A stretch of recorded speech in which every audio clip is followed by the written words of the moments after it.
Happy New Year! And welcome to the GTN show. Now today we're going to be reflecting on what's happened over the past year, but more importantly, focusing on the future, looking at 2021 in a kind of quick skim over and asking how that's going to influence what we might see in 2022. Yeah, and I reckon there's a lot more records in store for 2022. I mean, we've got 2 Ironman World Championships for starters and the Commonwealth Games, and triathlon's going virtual.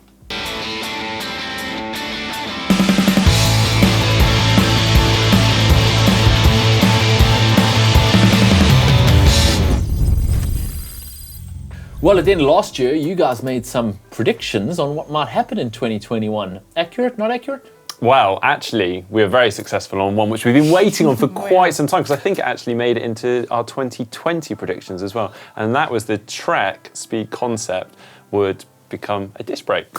And they did, yeah, they did release it, didn't they? They kept us waiting though. Yeah, I mean, they've literally just released it. Yeah. So, whoa, tick that one off, finally. Don't have to add it to next year's. Well done, guys, well done. Good prediction there. Well, you guys also made some predictions for the Olympic Games winners, which was pretty bold of you, I must say. Yeah, I mean, the Olympics is always going to be a tough one, isn't it? It is just such a one-off race, and curveballs get thrown everywhere. I've definitely included this one because I kind of ticked off one of my predictions. I did predict, we went with podium and I went with Flora. So thank you, Flora, for giving me this win. Yeah, that's why she did it, I'm sure. Yeah, I mean, I don't know, how was yours? I was way off, sadly. Jess Learmont still performed brilliantly, was in that breakaway, and the other one was Jonas Schomburg. I went out a little bit on a whim there, kind of going for some wild talent coming through. I'll actually say I think I should get another half point because I predicted Vincent Louis and he got a medal in the relay. In which case, I should get one for Jess Learmont as well. You guys are reaching here a little bit. Yeah, I mean, talking of relay, I think we predicted a podium. Well, who did France. We predicted France would win, and unfortunately, most people did. And unfortunately, Great Britain were too strong. Yeah, what a shame. Or fortunately, depends on your point of view. Yeah, exactly. True. Another prediction that we were quite successful in was that we would see a double world champion. And I feel like this one could have been very different as well if we had had Kona. Yes, I know. There was a lot of races missing, weren't there? But again, thanks to Flora, we did get the double world champion. And I think the only double world champion with her Xterra and her WTCS win. But it could have been close. We had the potential from Christian, didn't we? Gustav, maybe. Lucy, maybe. Oh, yeah. I think next year we got a much better chance of seeing some double world champions because we have an extra world championship next year with Kona happening in May and Kona happening again in October. Do you think anyone can do the double Ironman World Championship? Well, I think there's definitely a chance, yeah. All right, I am desperate to look ahead at 2022, but I think we actually need to kind of take a moment and just look at all the exciting events that were new this year. It's crazy. I think we had the first ever Olympic Games with a team mixed relay. We had the Collins Cup at last for the first time and the Arena Games, and that we're already seeing how that's shaping next year because there's been quite a lot of events announced since then. Yeah, absolutely. I mean, the mixed team relay alone, I mean, so many people outside of the triathlon world came up and spoke to me about it. I mean, it was a really, really exciting event to watch. I really enjoyed it. And I guess for non-triathletes, it just captures their attention. They can stay engaged in it. It's pretty exciting racing to watch on TV, and TV-friendly racing is really what they've been going for this year because they also added the Arena Games from the Super League guys, and that was pretty successful too and pretty exciting to watch. Yeah, and the kind of development from that we've just talked about on the channel is that we've got the Esports World Championships coming up, which I'm really excited about because I think we could see a totally different athlete coming through that. As we see in the Zwifting world on just pure cycling, we've got athletes there that are dominating that aren't necessarily pro cyclists, but they're very good at the gamification, the Zwift side of things, the esports side of racing. Yeah, I mean, it's real positive that's come out of all these lockdowns in a sense, isn't it? That that has materialised, and now we're seeing more of those athletes that maybe can do the mixed relay because that's almost quite specific as well. That they could stay on that, but then we've got the PTO bringing in, almost helping to bridge that gap from the short distance to the middle distance and long distance racing with the Collins Cup, which we saw of that. Seeing the likes of Taylor Knibb and Katie Zaferes racing, and now we've just had that announcement from PTO with more events that are going to throw more money. Yeah, the PTO is essentially creating a new distance now with their 100-kilometre race distance, which they used for the Collins Cup last year in 2021, and they're going to use for the PTO Tour coming up, which is a 2K swim, 80K bike, and 18K run for a 100-kilometre total distance. A little bit shorter than a 70.3, so definitely favouring some of those people coming through from the shorter distance. but also long enough that it's very much for long course athletes too. So yeah, next year we're going to see 3 of those races from PTO, which is really exciting, plus the arena games, plus mixed relays and more events. It is really exciting time for the sport, isn't it? Yeah, and also Super League Triathlon. We haven't spoken about that. I know it's not new, but a really exciting format. Yeah, so. and they changed the format to have it all in September. They had 4 races in 4 weeks in September with massive prize purses. So that was another exciting month of racing. I don't know where we're going to fit that all in the calendar in 2022. I know. Well, that's the events that are changing and shaping the sport. But now let's talk more about the people, or more specifically, the athletes. And we've had records obliterated this year. One in particular from Jan Frodeno, a man on a mission this year. In fact, he even invited Lionel Sanders along to this for the Tri-Battle Royale. Yeah, that was quite impressive. It was quite impressive to see what you could do when they pulled together the best sponsors, the best tech. They had a closed course with no dead turns, and everyone was very excited to see how fast he could go. He ended up doing 7:27.53 and beat his own iron distance world record from Roth in 2016 by a full 8 minutes, despite having a tumble on the run. It was very impressive, and everyone was like, wow, what is the limit of Ironman times? Yeah, I think we thought that we got close to it, didn't we? And then it only stood for a few months before, I mean, if anyone's going to do it, it's going to be the Olympic champion. Christian Blumenfeld came along and smashed that. I know that record's been kind of discussed quite broadly of what is a record. It was current assisted, etc. And Christian's not sort of, bathing in that glory, but he wants to race, doesn't he? And I think it's going to be so exciting to see when those two come together. And what does this mean for long course racing in 2022? Which course is going to suit who? We've got the 2 World Championships we've talked about. I mean, who do you guys think is going to come out on top of those two? Throw Gustav in the mix as well. I think that was the takeaway from it. Not so much the times that Jan did at Tri-Battle, or that Christian did at Cozumel, or that Gustav did at his Ironman debut in Florida. It was that all 3 of these guys are on their absolute pinnacle of their performance for Ironman. And possibly in May in St. George, we're going to see them all racing on the same course at the same time, which is a pretty exciting prospect. Well, to be honest, I don't know who to pick out of those 3. All I will say is that for St. George, Gustav has got some pedigree on that course. But, I mean, all of them have shown time and time again that they are phenomenal at peaking for a race. So, heck, I don't know. And what about Kona? If you're talking about experience, Jan has got a huge amount of experience when it comes to the World Champs in October.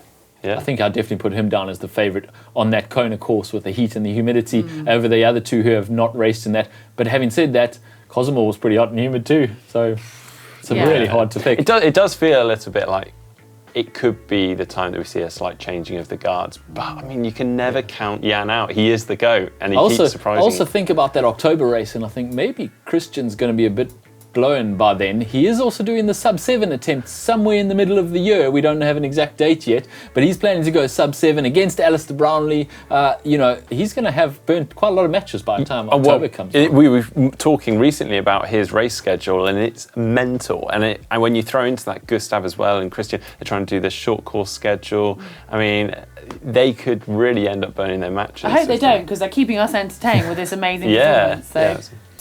Well, another athlete with a crazy-looking schedule is Lucy Charles-Barkley. I mean, we've seen her dip her toes in short course racing, but she's obviously got her focus this year with the Ironman World Champs back. Plus, she's another athlete who's going for the breaking 8 on the women's side, along with Nicola Spirig. So I don't know how she's going to fit all of that into her calendar and what she's going to prioritise, because she's kind of started to really allude, isn't she, about Paris 2024 as well. I mean, she's definitely got potential there over the short course distance, but there's certainly a niche that still needs scratching there on the Ironman World Championship. She really wants that title. Yeah.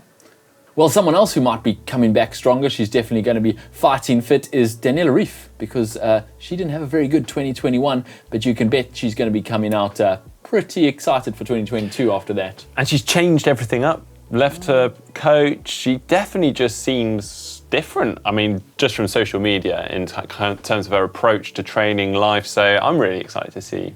Well, one athlete I think who did kind of push Daniela this year was Taylor Knibb, and we saw that at the Collins Cup, and I think that might have made almost Daniela go back and reflect. I know she wasn't necessarily particularly well, but Taylor Knibb is one to watch, and she's still on the road bike, and I think she's just started getting into a TT bike now and finding her position, so she is definitely some exciting talent. Yeah, she's almost come in I don't know how to explain. It's almost naively just sort of like turn up to races on a road bike. Yeah, haven't really sort of thought about this too much, but just smashing out of the park. And I think that has scared a few people and turned some heads because thinking, oh my goodness, if this girl gets set up on a TT bike and really focuses on doing the 70.3 World Champs as an A race, I mean, what could she do? Yeah, she did put a cat among the pigeons, so to speak, in the long course racing. I don't think too many people are too worried about Daniela Ryf, but certainly did show some chinks in her armour that potentially people could be coming up who could threaten her reign as the Queen of Kona, etc. One of the other ladies we might be talking about is Sarah Svensk, who in Cozumel broke the women's iron distance world record of all time, which was pretty impressive.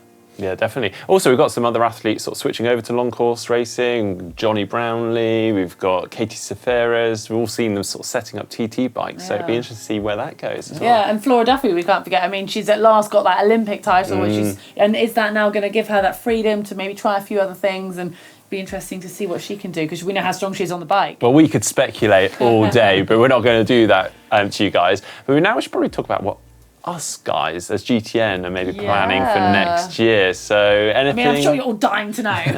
But no, we were going to make a lot of videos around all of these events, so I think it will be really exciting. So Heather, have you got anything? Well, I think we've all muttered about the first thing in the diary of being Bath Half, haven't we? I mean, I know I'm not entered. Oh, missed the entry. Oh, cunningly missed the entry, sneakily. Yeah, I did enter that though, and that's definitely my first goal for next year in March, to try and do a fast half marathon and try and start getting fit again. I did think that a half marathon is about the limit of where I should aim at this point. I'll help you train for it. We'll there you go. He can just dedicate his training to you. Yeah. There we go. Yeah, I mean, I'm looking for potentially a personal best as well. I'm focusing a bit more on running, which I feel like we say every year, which is really bad. But I will, do a triathlon again this year. Well, what itches have you got? Well, to be honest, they're your remaining from last year, which I failed on. So I've got the Paddy Buckley and Snowdonia to complete, and I would quite like to have another crack at the marathon, and maybe not set such a lofty goal as a sub 2:30, but go after a really good time.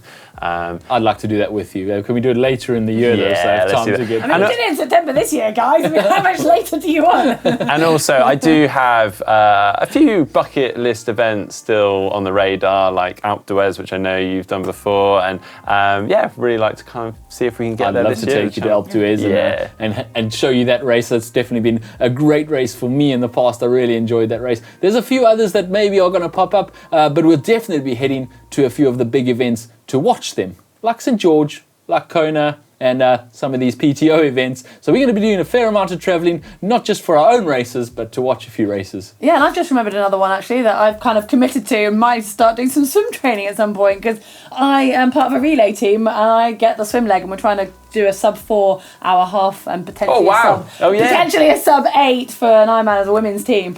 And I currently don't swim, so I might have some work to do. Yeah, best get starting there. Yeah. Well, no doubt we are going to be doing a lot of challenges and events next year, and I'm actually going to start with a prediction that we don't succeed in all of them. No, well, maybe just myself. The new year. Well, I'll carry on with the predictions then. I'm going to say Daniela Ryf comes back firing and wins both St. George World Champs and Kona World Champs. Bold. I'm going to go sort of a little bit and keeping my options open. I'm going to say there is a Norwegian on every male podium from the 70.3 to the full distance World Championships. Of all 3 races, there'll be a Norwegian stood on that podium. Ooh, nice. I'm going to go very specific, so we all have a bit of a laugh and compare next year.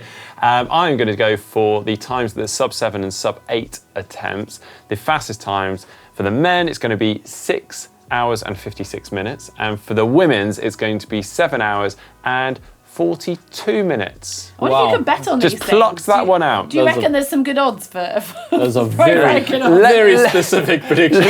Let us know what you think it will be in the comment section down below. We can have some fun in next year's predictions. Yeah, please do. Well, I think that leaves us to say Happy New Year, guys. Have a great one, and we can't wait to see what 2022 brings.